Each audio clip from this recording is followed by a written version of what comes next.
Boa noite. O Band Eleições 2014 está no ar para toda a Bahia. O nosso entrevistado de hoje é o candidato ao Senado pelo PSOL, Hamilton Assis, dando sequência à série de entrevistados com os 5 que disputam a vaga de senador.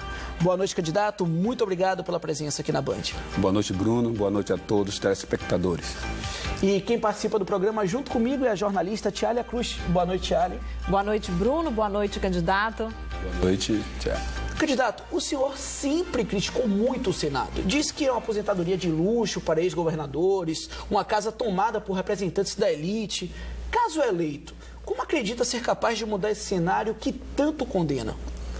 Perfeito. Claro que, historicamente, o Senado sempre representou isso, né? Inclusive uma casa com grandes contradições, é um espaço da oligarquias regionais e, nos últimos tempos, tem sido utilizado, né, como balcão de negócios para composições de coligações, troca de favores, né, sem contar nos escândalos que a gente conhece que existem por lá e que tanto noticiado pela imprensa. Portanto, nós consideramos o Senado, né, algo que pode ser desnecessário na medida que a gente pode ter um Congresso unicameral e acabar com certos privilégios, garantir celeridade nos debates dentro do próprio Congresso. Pode ser contraditório a gente estar sendo eleito para o Senado para fazer esse debate, mas as coisas mudam por fora e mudam por dentro. Então, por fora é a pressão popular, a organização da população exigindo mais democracia, exigindo direitos, e por dentro os senadores conscientes fazendo o debate necessário para fazer as mudanças que possam melhorar a qualidade da nossa democracia. Candidato, em 2010 o senhor foi postulante, né, ao cargo de vice-presidente da República na chapa de Plínio de Arruda, que defendia justamente essa questão do Congresso unicameral. O que seria isso? Uma proposta que também é abraçada pelo senhor. Olha, o Congresso unicameral é simples, é um Congresso formado por uma única Câmara.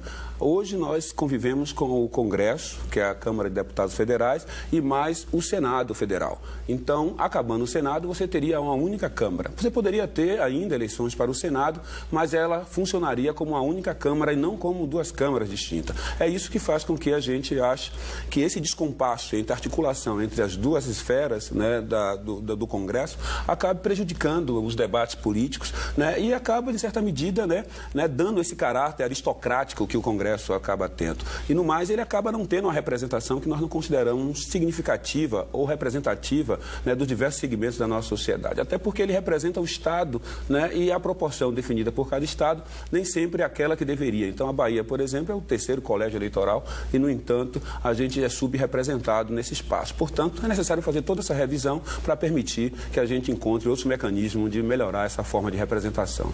Candidato, falando um pouco da sua trajetória, o senhor foi filiado ao PT durante 23 anos e está no PSOL há 9 anos.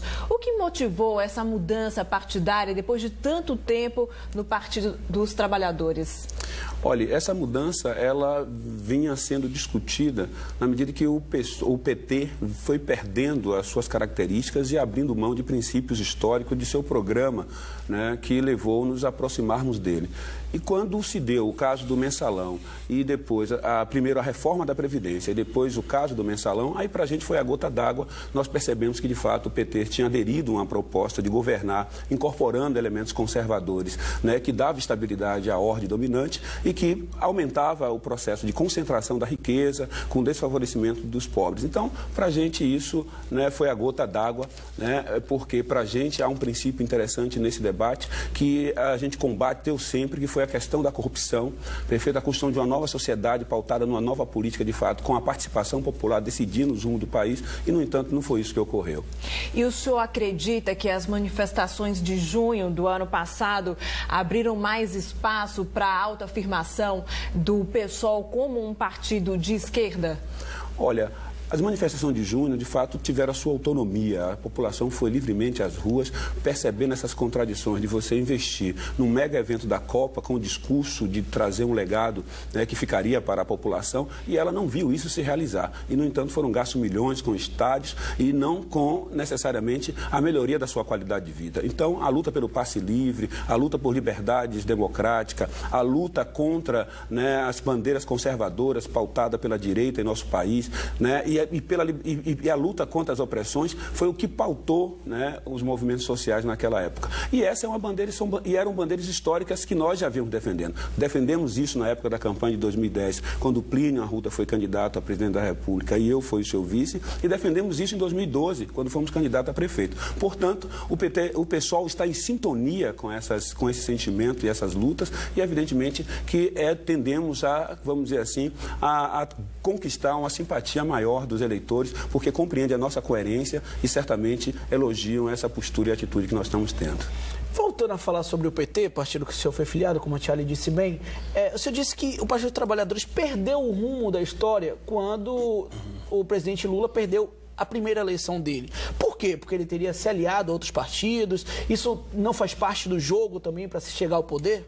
Olha, primeiro é importante fazer alianças, mas não pode ser qualquer aliança. Não pode ser uma aliança que abra mão de princípios ou do seu programa, porque aí você deixa de realizar aquilo que você está se propondo a fazer para realizar dos outros. É o que acontece quando você incorpora esse processo de financiamento privado de campanha. O nosso Estado foi privatizado, né? E essa privatização se dá antes da campanha. Primeiro porque as agências financiadoras de campanha e as principais empresas, né, elas definem os candidatos que elas querem investir e depois vão em busca dos recursos através dos contratos que são aprovados para a execução de obras públicas com recursos públicos.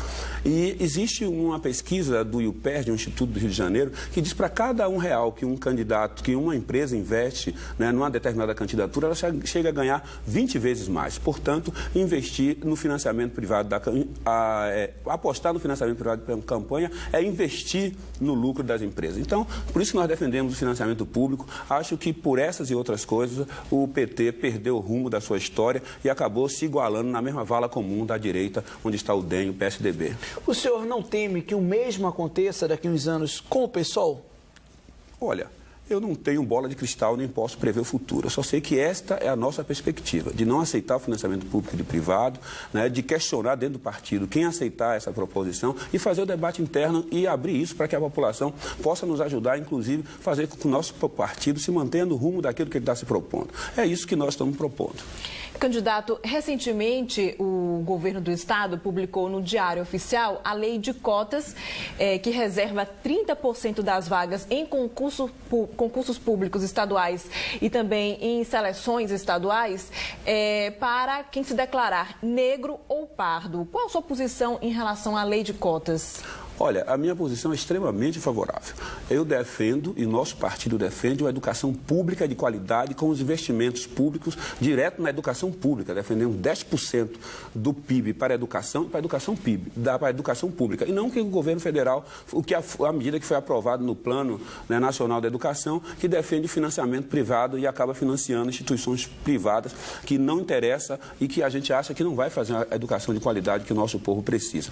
Portanto, a questão das cotas, nesse caso, é uma forma de contemplar, certo, setores da nossa sociedade que foi desprivilegiado. Para você ter uma ideia, né, tivemos a libertação dos escravos, mas nós só viemos ter, né, educação pública para todos a partir da década de 40, século XIX, século XX. Então, quer dizer, isso é um absurdo, é uma defasagem muito grande, o nosso povo foi relegado, portanto, investir em educação é fundamental, mas é necessário reparar erro. E, para isso, é necessário formar estudantes, jovens negros, assim como eu fui formado para poder ajudar a formar outros companheiros jovens negros também. Por isso que escolhi ser professor e acredito que isso pode ser uma grande solução para o nosso povo. Candidato, agora há quem diga que a lei de cotas é uma medida paliativa, né, que deve ter prazo para a sua vigência, até porque essas pessoas acham que o problema, na verdade, está na base da educação, o acesso e a manutenção daquele aluno na sala de aula e a questão do investimento nas escolas públicas de base. O senhor também é dessa vertente? Claro, sem sombra de dúvida. Foi o que eu acabei de afirmar. O importante, e sabemos que as políticas de cotas são políticas paliativas, que o mais importante é investir em ações estruturantes, políticas públicas permanentes, perenes, que assegure a escola de qualidade e garanta o aluno na escola. Mas enquanto isso não acontece, é necessário proporcionar um diferencial que permita que a nossa juventude tenha acesso também ao espaço da universidade. Nesse sentido, as políticas de cotas, como política afirmativa, é acertada e nós vamos ampliá-la até que isso deixe de ser necessário. Na campanha, o senhor tem ressaltado muito que é o único candidato negro, tem falado dessa questão da negritude, né? Salvador, né? Tem mais de 70% da população negra. De que forma o senhor acha que isso pode te favorecer? Como é que você tem usado essa questão da sua cor? Olha, esse é um fato importante. Ser candidato ao Senado também é uma política afirmativa. Nós estamos aqui para resgatar a afirmação da necessidade do protagonismo negro na política. Nós temos mais de 500 anos de história desse país e, no entanto, a Bahia, que tem a maior população negra fora da África, né, e principalmente a região metropolitana e Salvador, certo? Não conseguiu eleger um candidato ao Senado negro. Portanto, há uma distorção da representação que existe na nossa democracia, que não existe em outros lugares. E nós devemos isso ao racismo. Acho que o racismo, né, impera na nossa sociedade, principalmente o racismo institucional, que impede a visibilidade do nosso povo, que vê nosso povo como incapaz e os nossos jovens negros, né, desesperançosos, sem acreditarem na sua capacidade também de se realizarem como sujeitos também na política. Portanto, estar afirmando essa candidatura é dizer que nós podemos, é dizer que o povo negro também quer espaço institucional e que, além das cotas, nós queremos participar e discutir sobre aquilo que impacta as nossas vidas, principalmente as políticas públicas. Candidato, o senhor já concorreu a uma vaga à Prefeitura de Salvador, como o nosso colega Bruno também já falou, o senhor foi candidato a vice-presidente da República. O que nesse momento lhe convenceu de que era hora de concorrer a uma vaga no Senado? Olha, primeiro, nós não temos nenhuma vaidade, né, naquilo que nós nos propomos a fazer. Nós somos, pelo trabalho coletivo, o partido pensa um programa, uma estratégia e depois vai discutir qual o melhor candidato ou o melhor sujeito ou o militante do partido capaz de cumprir aquela tarefa. Eu fico honrado de ser escolhido pelo PSOL, estou aqui para cumprir essa tarefa como poderia estar cumprindo qualquer outra tarefa, inclusive sendo um deputado ou candidato a uma outra vaga num outro espaço legislativo, portanto, ou dirigindo a própria campanha. Portanto, a nossa candidatura, ela está aqui porque o partido assim reconhece que a nossa competência para cumprir essa tarefa é necessária. Portanto, essa é a nossa compreensão em relação a isso. A outra é uma inspiração histórica, que é o fato de nós não termos um negro representado. Nesse sentido, é claro que a minha motivação pessoal de cumprir essa tarefa, ela se mistura, né, a esse processo de leitura histórica que faz com que eu perceba de que essa presença é necessária. E se há espaço para ocupar, eu estou aqui tentando fazer isso e honrar o voto dos meus irmãos negros e da população de Salvador. Até porque a nossa luta não é contra os brancos, de certa forma, né? A nossa luta é contra o racismo. A nossa luta é pela igualdade. E, nesse sentido, assegurar que todos, de fato, possam ter as melhores condições para se desenvolver e as melhores oportunidades também para desenvolver a sua humanidade a sua condição humana.